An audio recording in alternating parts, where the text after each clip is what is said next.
संसद के मानसून सत्र के खत्म होने के बाद दोनों सदनों लोकसभा और राज्यसभा की कार्यवाही शुक्रवार को अनिश्चित काल के लिए स्थगित कर दी गई। सत्र स्थगित होने के बाद संसद भवन में प्रधानमंत्री नरेंद्र मोदी, गृह मंत्री अमित शाह, रक्षा मंत्री राजनाथ सिंह, नेता प्रतिपक्ष राहुल गांधी, लोकसभा स्पीकर ओम बिरला ने चाय पर चर्चा की।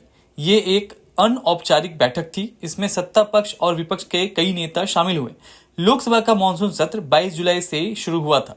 सत्र 12 अगस्त तक चलने वाला था, लेकिन स्पीकर ओम बिरला ने लोकसभा की कार्यवाही शुक्रवार को ही अनिश्चित काल के लिए स्थगित कर दी। इसके बाद सभापति जगदीप धनखड़ ने राज्यसभा की कार्यवाही भी अनिश्चित काल के लिए स्थगित कर दी। चाय पर चर्चा में मौजूद नेताओं ने बताया, मीटिंग में लोगों ने एक दूसरे का अभिवादन किया। पीएम मोदी मीटिंग में सोफे पर बैठे हुए थे। उनके बगल में स्पीकर ओम बिरला थे। राहुल गांधी और विपक्ष के बाकी नेता पीएम मोदी के सामने कुर्सियों पर बैठे थे। वहीं केंद्रीय मंत्री किरेन रिजिजू, किंजारप्पू राम मोहन नायडू, चिराग पासवान, पीयूष गोयल और विपक्ष के सांसद सुदीप बंदोपाध्याय, कनी मोजी एक लाइन में साथ बैठे थे, जबकि अमित शाह और राजनाथ सिंह राहुल गांधी के सामने बैठे हुए थे। जारी किए गए फोटो में स्टाफ को सभी के लिए चाय नाश्ता लाते देखा जा सकता है। बता दें कि कुछ दिन पहले पीएम मोदी और राहुल गांधी के बीच सदन में तीखी बहस हुई थी। वहीं आज संसद भवन में सत्ता पक्ष और विपक्ष के नेताओं की साथ बैठने की तस्वीर आरोप प्रत्यारोप वाले चुनाव प्रचार और राजनीतिक पार्टियों की तीखी लड़ाई से बिल्कुल अलग थी। नेता प्रतिपक्ष राहुल गांधी ने 8 अगस्त को संसद भवन के रिसेप्शन एरिया में जाकर मछुआरों के डेलीगेशन और राइट टू फूड डेलीगेशन से मुलाकात की थी। कांग्रेस ने इसे लेकर आरोप लगाया था कि राहुल गांधी की मछुआरों के डेलीगेशन से मुलाकात संसद के अंदर होनी थी, लेकिन उन्हें संसद में जाने का पास नहीं दिया गया। कांग्रेस ने आरोप लगाया था कि क्या संसद में किसान, मछुआरे और देश के आम लोग नहीं जा सकते। इसे लेकर नेता प्रतिपक्ष राहुल गांधी ने कहा, हमारा हक बनता है कि हम किसी से भी मिल सकें, लेकिन वे रोक देते हैं। मछुआरों का श्रीलंका का एक मुद्दा है। मैंने किसानों के बारे में कहा। स्पीकर ने हाउस में कहा था कि रोका नहीं जा रहा है, लेकिन फिर रोक रहे हैं। मेरी जिंदगी अब कुछ ज्यादा मुश्किल हो गई है। आम लोगों से उधर ही मिल लेता था, अब उनसे मिलने यहाँ आना पड़ता है। कांग्रेस सांसद गौरव गोगोई ने संसद भवन के रिसेप्शन एरिया में जाते हुए कहा, एक छात्र प्रतिनिधि मंडल अभी तक संसद में प्रवेश नहीं कर सका और नेता प्रतिपक्ष से नहीं मिल सका। राहुल गांधी उनसे मिलने जा रहे हैं क्योंकि उनका भारत जोड़ो का संकल्प जारी है।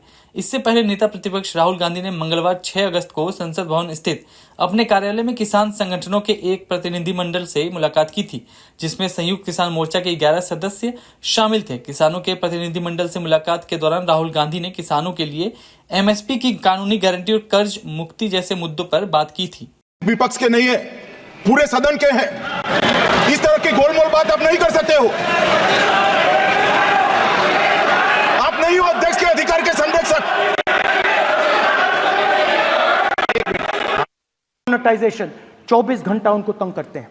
उनके कैश फ्लो को रिस्ट्रिक्ट करने की कोशिश करते हैं, कैश फ्लो को क्रश करने की कोशिश करते हैं कि वो परे हट जाएं और अरबपति उनकी जगह ले लें। आप किसी भी छोटे व्यापारी से पूछ लो, किसी भी स्मॉल मीडियम बिजनेस ओनर से पूछ लो, ये आपको बता देगा। गुजरात में मैं गया, टेक्सटाइल ओनर्स के साथ मेरी बात हुई। मैंने उनसे पूछा, नोटबंदी क्यों हुई, जीएसटी क्यों हुई? साफ बोला, अरबपतियों की मदद करने के लिए जीएसटी और नोटबंदी की गई है। नरेंद्र मोदी जी अरबपतियों के लिए काम करते हैं। सीधी सी बात। मैं जाता रहता हूं और आपको गुजरात में हराएंगे इस बार। आप लिख के ले लो, आपको ऑपोजिशन इंडिया गठबंधन गुजरात में हराने जा रहा है।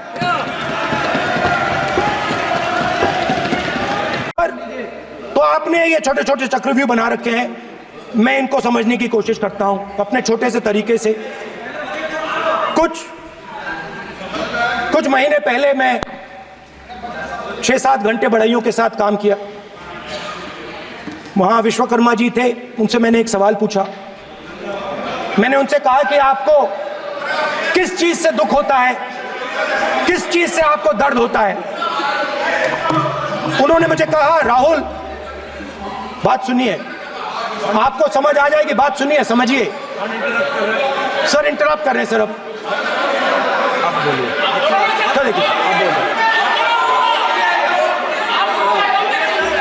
आप इतना इंटरप्ट करते हो और बोलते बैठे आप तो पूरे भाषण में बेल में आ जाते हो, सवाल करते हो इंटरप्ट करने का।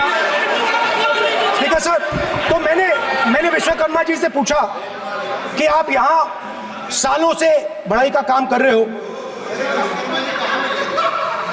आप सालों काम पूरे देश में अगर आप देखोगे मिलेंगे, ढूंढो, आपको अपने घर में नहीं मिलेंगे, पूरे देश में मिलेंगे, ढूंढो जाके। तो मैंने उनसे पूछा, विश्वकर्मा जी आपको दर्द किस बात का होता है, दुख किस बात का होता है? तो उन्होंने कहा, राहुल मैं ये टेबल बना रहा हूं, मगर राहुल जी कहा, राहुल जी अब कहा वो मुझे अच्छा नहीं लगा, मगर कहा सच्चाई है। तो उसने कहा, राहुल जी मुझे दुख इस बात का होता है कि मैं ये टेबल बनाता हूं, मगर जिस शोरूम में ये टेबल रखी जाती है उस शोरूम में मैं अंदर जा ही नहीं सकता। कुछ ही दिन पहले सुल्तानपुर के रास्ते पे मैं एक भाई के साथ, मोची भाई के साथ बैठा, उससे मैंने ये सवाल पूछा, आपको दुख किस बात का होता है? कहता है, राहुल जी मेरा सम्मान सिर्फ मेरे पिता ने किया था और किसी ने नहीं किया।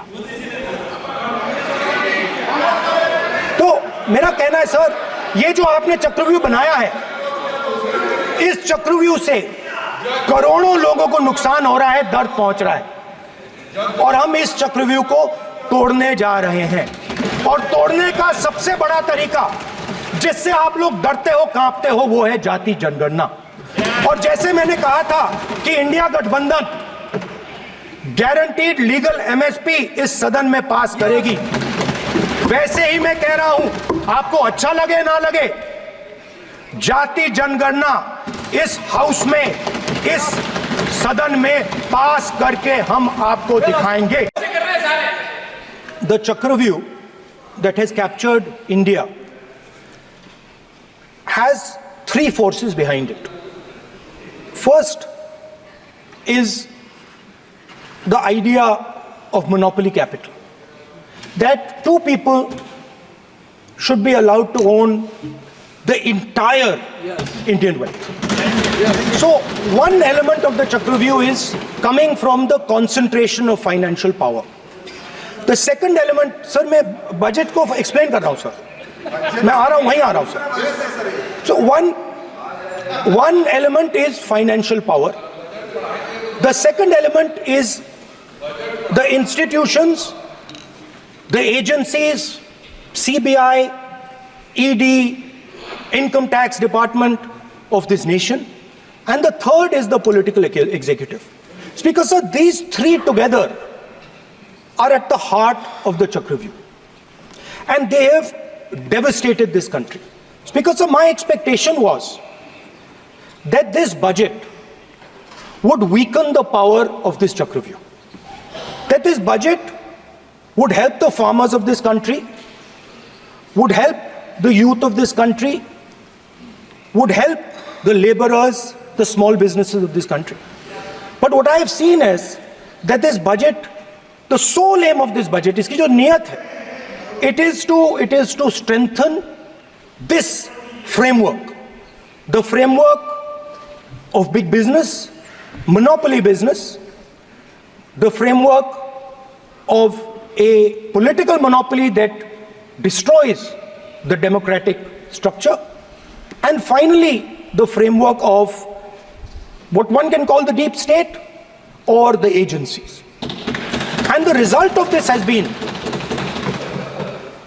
the first पहला काम इस चक्रव्यूह ने क्या किया, जो हिंदुस्तान को रोजगार देते हैं, स्मॉल एंड मीडियम बिजनेसेस हैं, जो करोड़ों युवाओं को रोजगार देते थे, उन पर इस चक्रव्यूह ने आक्रमण किया। कैसे किया? नोटबंदी, जीएसटी और टैक्स टेररिज्म। आप लोग आतंकवाद की बात करते हो, पूरे देश में अगर कोई भी व्यक्ति छोटा बिजनेस चलाता है तो रात को उसको फोन कॉल आता है इनकम टैक्स डिपार्टमेंट से, जीएसटी से, और टैक्स टेररिज्म का वो शिकार बनता है। इस टैक्स टेररिज्म को रोकने के लिए बजट में आपने कुछ नहीं किया है।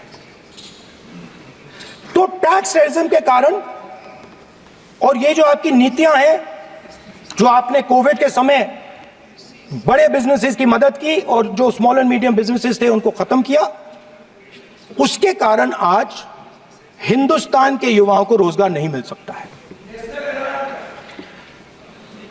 बिल्कुल एक युवा को रोजगार नहीं मिल सकता है। और आप हमसे जुड़े रहने के लिए सब्सक्राइब करें YouTube पर, फॉलो करें Twitter पर और लाइक करें Facebook पर। और ज्यादा जानकारी के लिए आपको टाइप करना होगा सिर्फ न्यूज़ नशा।